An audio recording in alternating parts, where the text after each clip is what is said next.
Happy selling, everyone. My name is James Lai. I hope everyone is hustling hard out there. I wanted to make this video because I've been getting this question a lot lately on how you can start your own Amazon FBA business with little to no money.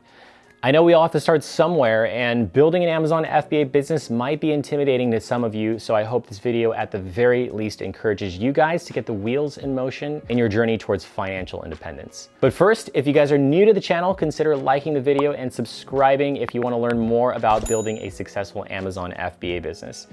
I've been at this for 12 years now, and I didn't have a mentor when I started, so my goal is to help you guys succeed, because I definitely know how hard it can be without the right guidance. So with that said, let's get right into it. First, we need to understand the three types of Amazon FBA businesses and the pros and cons of each. Now, the first type of Amazon FBA business is called wholesale arbitrage. This means that you open wholesale accounts with distributors, meaning you are a retailer of these products, and you look for opportunities to flip them on Amazon. Now, when I started out in 2010, I partnered with a distributor in the professional beauty industry, and at one point I carried close to 50 brands and had nearly 1,000 SKUs. The benefit of wholesale arbitrage is that I never really had to develop any of my own products, and for the most part, the products I carried were already well-established brands, so they had strong search volume, and I didn't really need to spend any money on PPC or pay-per-click ads. I basically found opportunities that yielded at least 15% ROI or return on investment after all Amazon commission and fulfillment fees. Another benefit is that my distributor didn't have any minimum order requirements, so I could order as little or as much as I wanted. I grew the business rapidly over a few years and ultimately expanded to opening several other wholesale accounts and even distribution accounts directly with manufacturers, which secured me even greater margins. Now, this isn't without its downsides though. After several years of doing wholesale arbitrage, the money was good, but I realized I didn't have a brand of my own. Now, when it comes to succeeding at Amazon, it's important to have as much control over your business as possible. I regularly dealt with out-of-stock issues when my distributors ran out of inventory, and over time, I would often see dozens of competitors on the same ASIN listing as me fighting for the buy box. I soon realized that I was playing a margin pressure game. I ultimately recognized opportunities in the industry based on the demand for the products that I was selling, and that's when I began creating my own products and brands. Wholesale arbitrage has evolved over the years, and many distributors just aren't so quick to open wholesale accounts anymore without fully vetting you as a legitimate retailer. The market is also flooded with retailers of popular brands, and oftentimes, opening new wholesale accounts don't really benefit the bottom line for established distributors. They also wisened up to the Amazon game and started selling on Amazon themselves, effectively cutting you out as the middleman. Not only are brands continuing to be gated, meaning they require manufacturer approval before they can be sold on Amazon, margins are also narrowing due to increased competition, and I really just didn't think it was worth it anymore to be working so hard schlepping products only to build someone else's brand. So that brings us to the second type of Amazon FBA business, and that's what most of you guys are familiar with, and that's private labeling. Private labeling is the process of finding manufacturers of products and branding them yourself. You can either buy the products outright, put your brand on it, create product inserts and packaging, or you can modify the designs and create improvements or variations to make the product as much of your own as possible. And if you're really ambitious, you can go through the process of ODM, which is called Original Design Manufacturing, essentially creating your own original product from scratch. Now, I want to be absolutely clear about this in case some of you guys think the private label business model is dead. Private labeling and original design manufacturing is an amazing way to make money so long as you're creating longevity by building your brand simultaneously.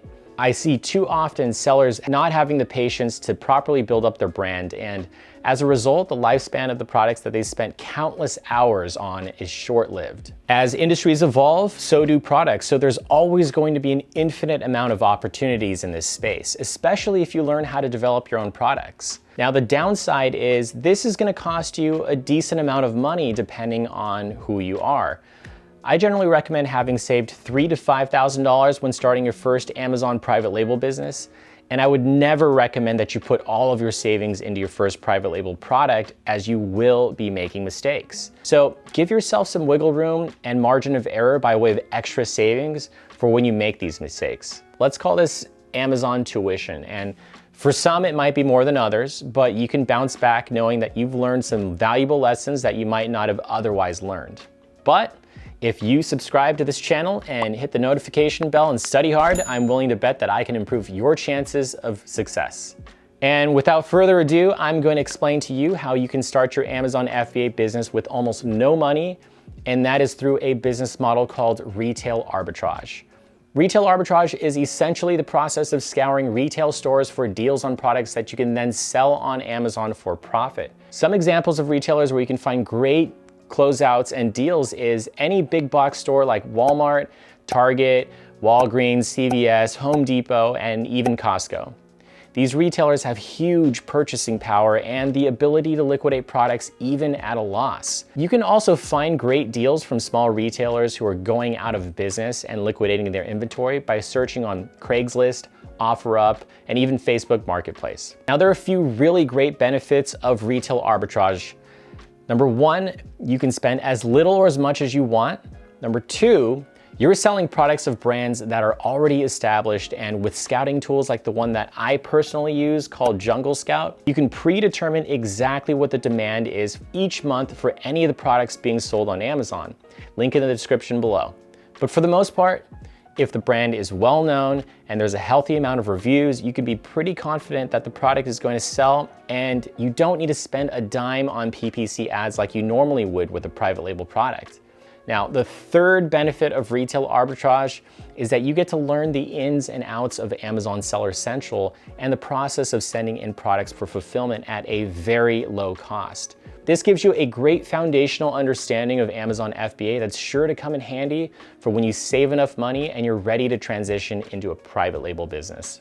Now, the downside of retail arbitrage is that the process is pretty slow. You'll often find yourself spending hours driving around searching for products, waiting in lines to check out, and loading products into your car. But that's totally okay if you're just starting out because there's so much value in the process. There are several apps out there that act as barcode scanners specifically for FBA retail arbitrage that pull up all of the data that you need to make a good investment decision on the product. I'll link to some of my recommendations below. Through retail arbitrage, you can gain a ton of really great experience for little cost and risk, build up your cash flow and confidence, and prep you for your next step in your Amazon FBA journey. Remember guys, half of the challenge is just getting started, and I promise you, once you see a little bit of success, everything will start to click and you guys will be super motivated to continue. So with that said, I hope this video was helpful for you guys. Let me know what you guys think. I'd appreciate a like if you enjoyed it and a subscribe if you'd like to see more content like this. Thanks guys, and I'll see you in the next one.